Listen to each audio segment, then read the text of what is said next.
So we need to describe the graph of quadratic function whose related quadratic equation has no real solutions. So let's consider the standard form of the quadratic function, which is y is equal to ax squared plus bx plus c. So the solutions of the quadratic equation, which is ax squared plus bx plus c is equal 0, appear at those points where y is equal 0. So that means that f of x is equal 0. So basically these are the points where our graph intersects the x-axis, because y is equal 0 on the x-axis. So this is our x-intercept. So for our graph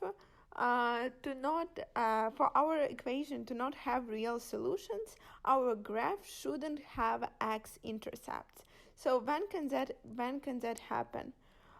We can look at two scenarios. So the first scenario, so we know that quadratic function, the graph of quadratic function looks like a parabola.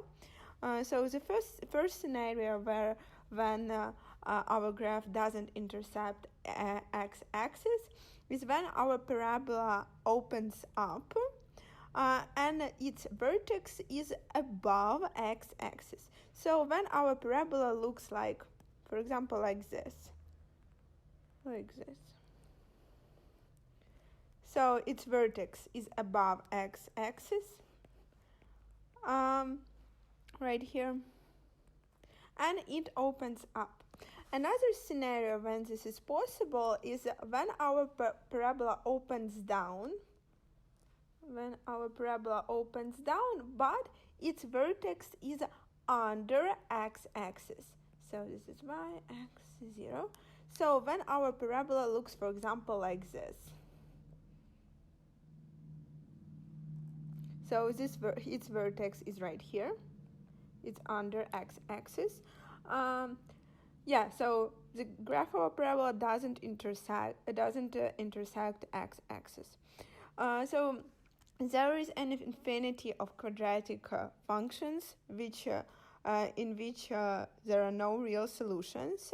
But the main two conditions is that they either need to open up and they have a vertex above x-axis, or they need to open down and have a vertex below x-axis.